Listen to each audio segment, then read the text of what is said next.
নমস্কার বন্ধুরা, আমি সোলাঙ্কি আমার নীতিমূলক গল্পের আসর ও ভৌতিক গল্পের আসরে আমার ছোট ছোট ভাই বোন এবং আমার দাদা দিদিদের আরও একবার অনেক অনেক ধন্যবাদ। যিনারা আমার প্রতিদিনের শ্রোতা বন্ধু তাঁদের উদ্দেশ্যে জানাই অসংখ্য ধন্যবাদ। আর যিনারা আজ আমার চ্যানেলটা নতুন দেখছেন তাদের উদ্দেশ্যে বলবো সুস্বাগতম। এই চ্যানেলের মাধ্যমে আমরা বিভিন্ন ধরনের ভৌতিক কিংবা অলৌকিক গল্প তুলে ধরি আপনাদের সামনে। সেইরূপ আজকের যে গল্পটা তুলে ধরছি ষষ্ঠীপদ চট্টোপাধ্যায়ের লেখা আতঙ্কের রাত। যদি আমার এই গল্প ভালো লেগে থাকে, যিনারা শ্রোতা বন্ধু তাঁদের উদ্দেশ্য বলবো অবশ্যই লাইক করবেন আর ভালো লাগলে বন্ধুদের সাথে শেয়ার করবেন।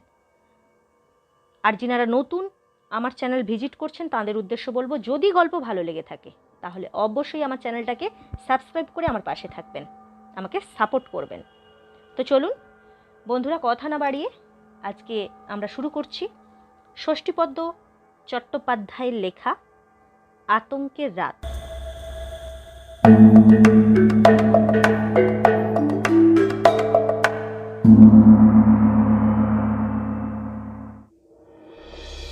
সেদিন সকাল থেকেই মুষলধারায় বৃষ্টি হচ্ছিল। পথঘাট জলে ডুবে গিয়েছিল একেবারে। যানবাহন চলাচল বিপর্যস্ত হয়ে পড়েছিল। অফিস কামাই করে ঘরে বসেছিলাম। হঠাৎ সন্ধেবেলা অবনী এসে হাজির। ওর চুল উস্কো খুস্কো, চোখ দুটো লাল। কতদিন দাড়ি কামায়নি। বললাম, কি ব্যাপার রে? অবনী একটি কথাও না বলে আমার ঘরে ঢোকে সোফায় গা এলিয়ে চুপচাপ বসে রইল। অবনী আমার বন্ধু। ও একজন প্রেস ফটোগ্রাফার। বিভিন্ন কাগজে ওর তোলা ফটো ছাপা হয়। খুব স্মার্ট ও সুদর্শন যুবক। ত্রিবেণীতে গঙ্গার ধারে ওদের নিজেদের বাড়ি, সেখানেই থাকে এবং ডেইলি প্যাসেঞ্জারি করে। অবনীর ওই রকম চেহারা দেখে বললাম, তোর কি হয়েছে অবনী? এ কি চেহারা তোর?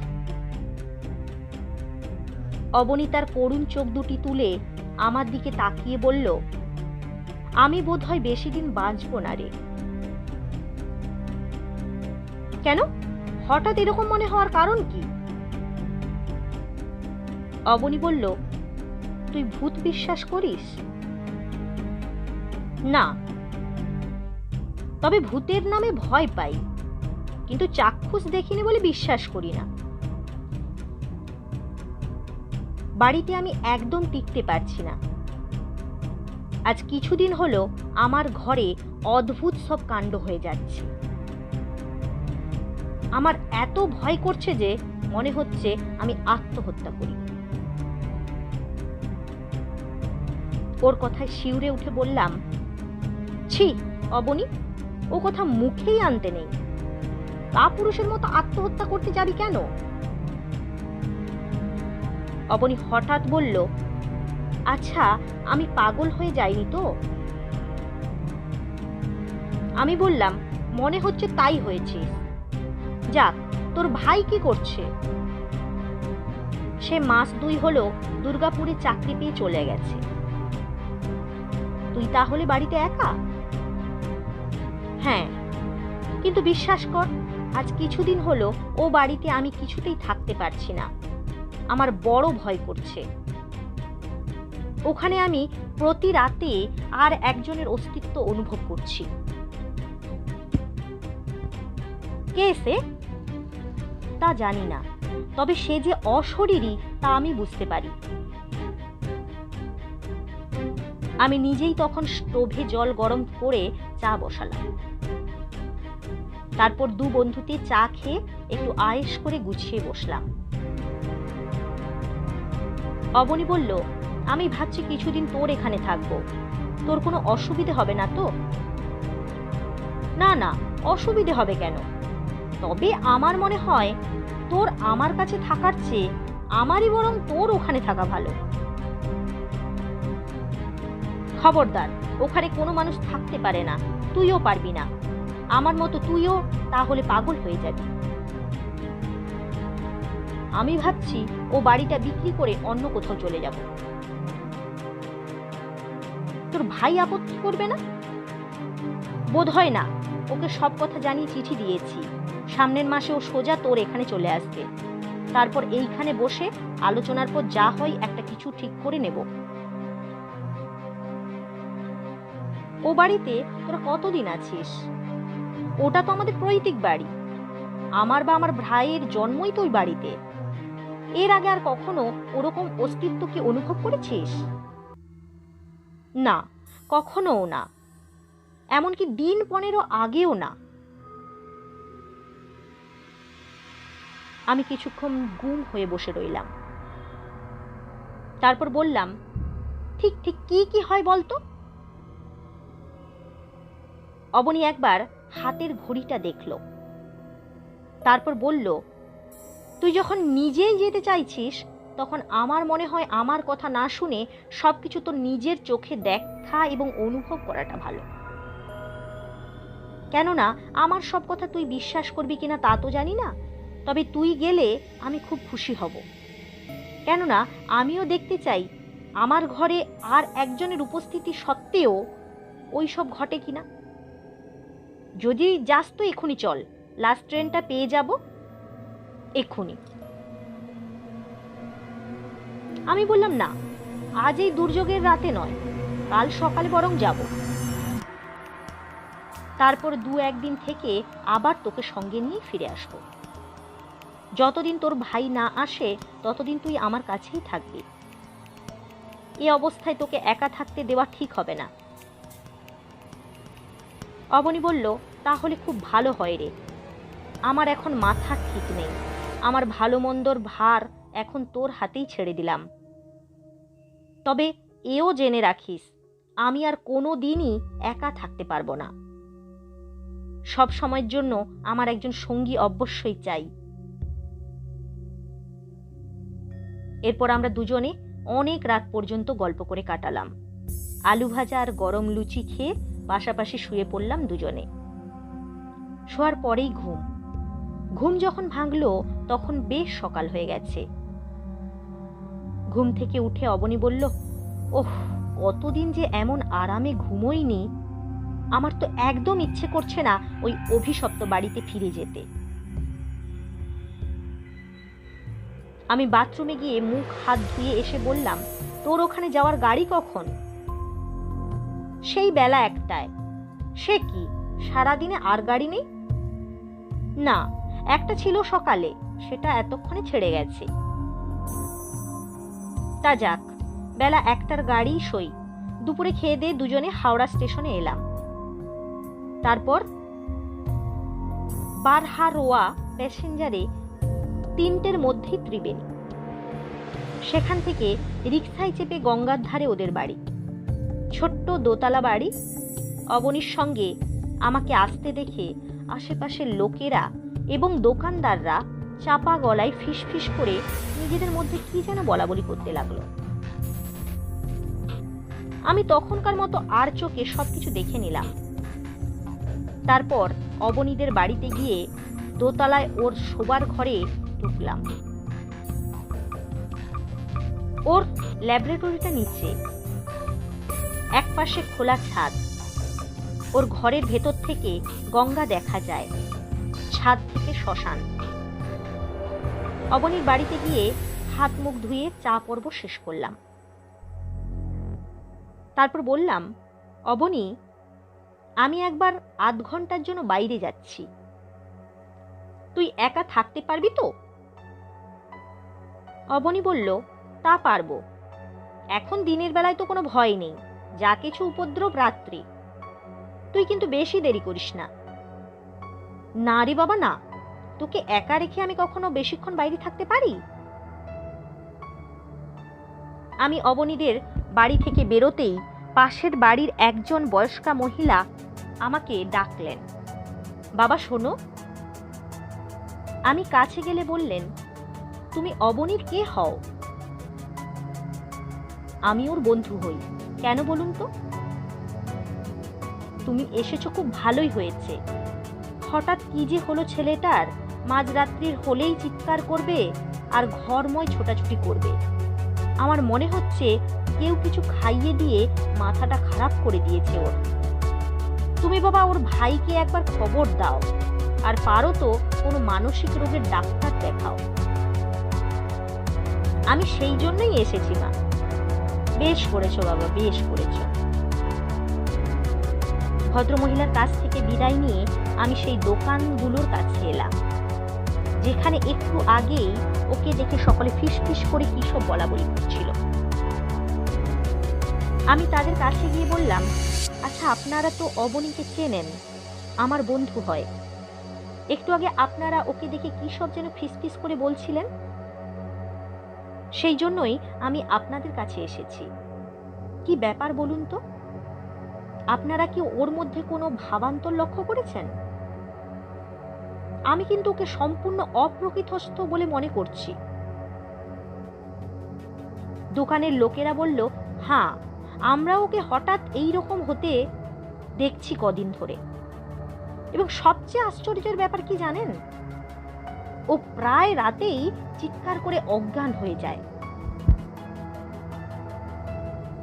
এমন সময় ওদের ভেতর থেকে একজন যুবক এগিয়ে এসে বলল, দাদা, আমি এক রাতের একটা ঘটনার কথা বলবো।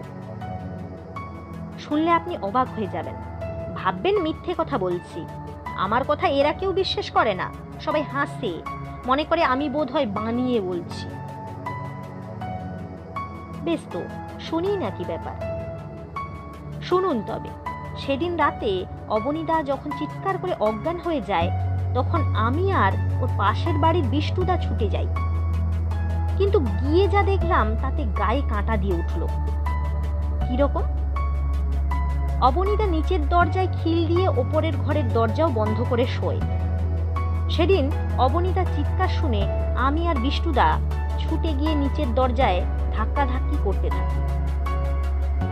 বেশ কিছুক্ষণ ধাক্কা দেওয়ার পর দেখলাম দরজার খিলটা কে যেন খুলে দিল। আমরা তত্তর করে সিঁড়ি বেয়ে উপরে উঠে গিয়ে ওপরের দরজায় ধাক্কা দিলাম।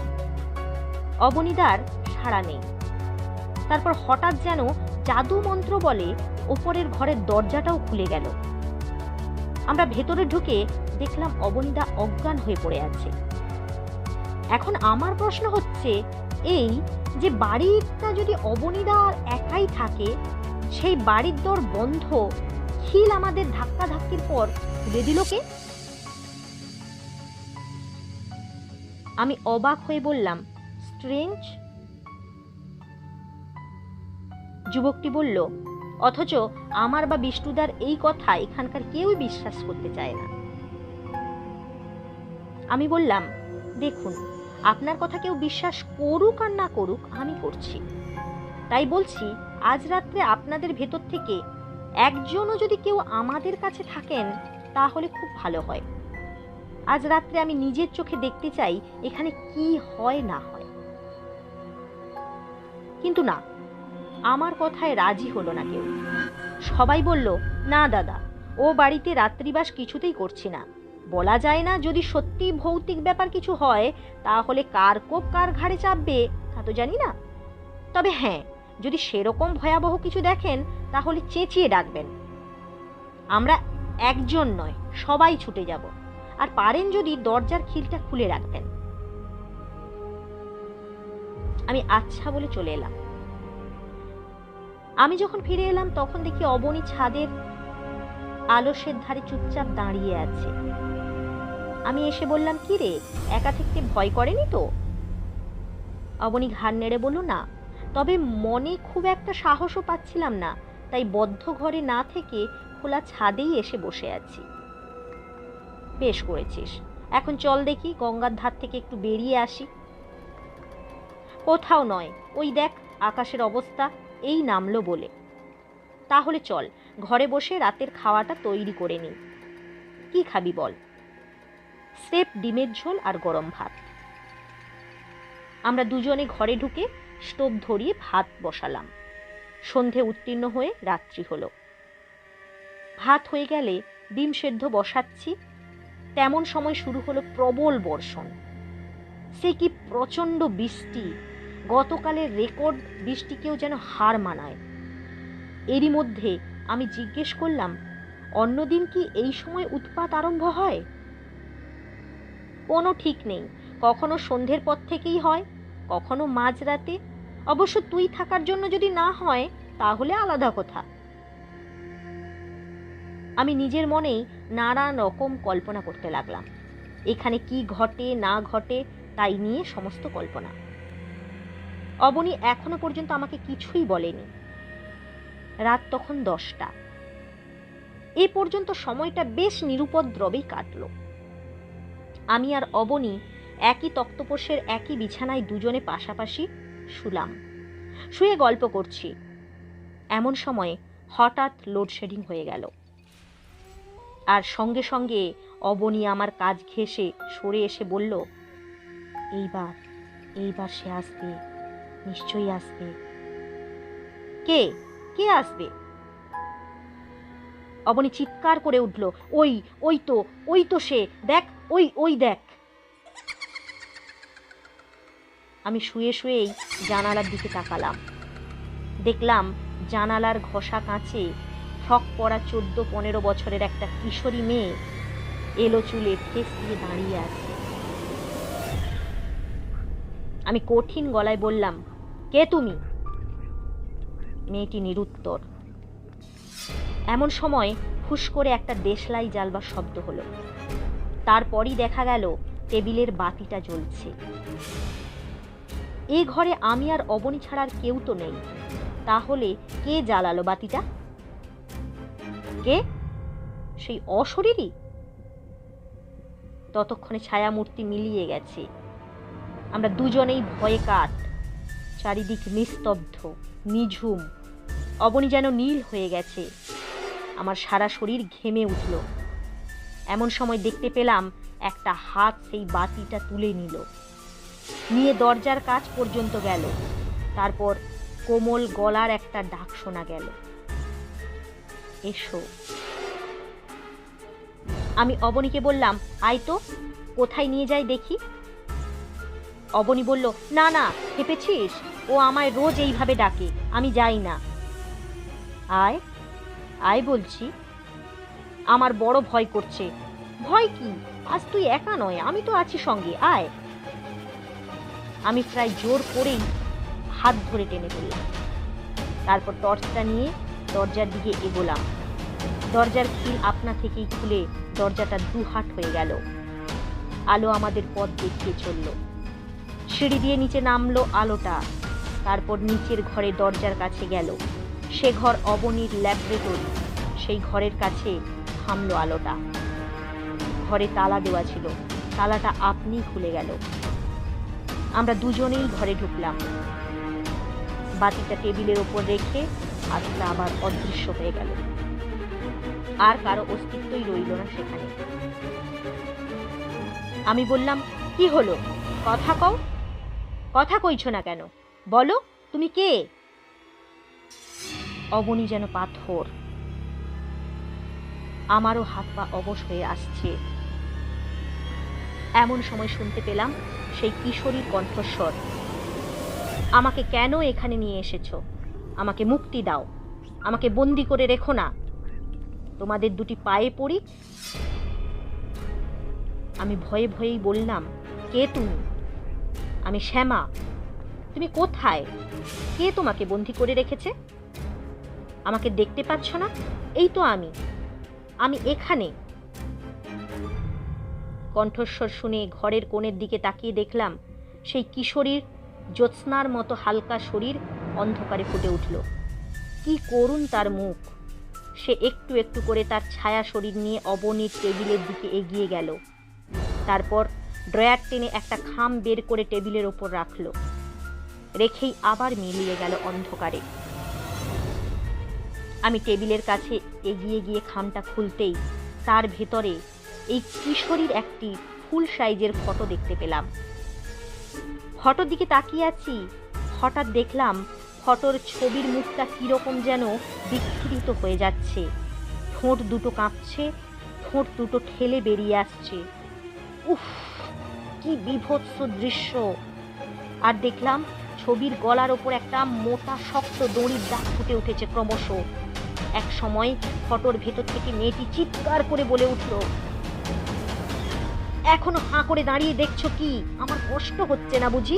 আমি যে সহ্য করতে পারছি না। তোমরা এক্ষুনি আমাকে নষ্ট করে দাও, ছেড়ে কুটি কুটি করে আগুনে পুড়িয়ে দাও। আমি বললাম, তাহলেই কি তোমার মুক্তি হবে? হ্যাঁ, চিরতরে মুক্তি পাবো আমি। আমি যে আমার অস্তিত্ব পৃথিবীতে কোথাও এতটুকু রেখে যেতে চাই না। কিন্তু কেন চাও না? সে তোমাদের জানবার দরকার নেই। শুধু জেনে রেখো, যাদের ওপর অভিমান করে আমি আত্মহত্যা করতে বাধ্য হয়েছি, তাদের দেওয়ালে ছবি হয়ে আমি কিছুতেই থাকতে পারবো না। আমি সঙ্গে সঙ্গে ছবিটি ছিঁড়ে দেশালাই জেলে পুড়িয়ে ফেললাম। অবনীকে বললাম, এই ফটো তোর তোলা? হ্যাঁ, বছর 2 আগে তোলা। চুচুড়ার হরিবাবুর মেয়ের ছবি এটা। ওর জন্মদিনে তুলেছিলাম।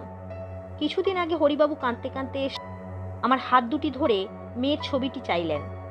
জানালেন গত মাসে সামান্য একটু ভুল বোঝাবুঝির ব্যাপার নিয়ে মেয়েটিকে তিনি এবং তার স্ত্রী খুব বকাবকি করেছিলেন। তারপরেই বিপর্যয়। মেয়েটি হঠাৎ গলায় দড়ি দিয়ে আত্মহত্যা করেছে। কিন্তু বছর 2 আগে যে ছবি তোলা হয়েছিল, সে ছবি হরিবাবু এতদিন বাদে নিতে এলেন কেন? বছর 2 আগে ছবিটা আমি তুলেছিলাম ঠিকই, তবে ছবি তোলার পর থেকে হরিবাবু টাকা দেওয়ার ভয়ে আমার সঙ্গে আর দেখা করেননি। আমিও ফটোর নেগেটিভ ওয়াশ করে রেখে দিয়েছিলাম।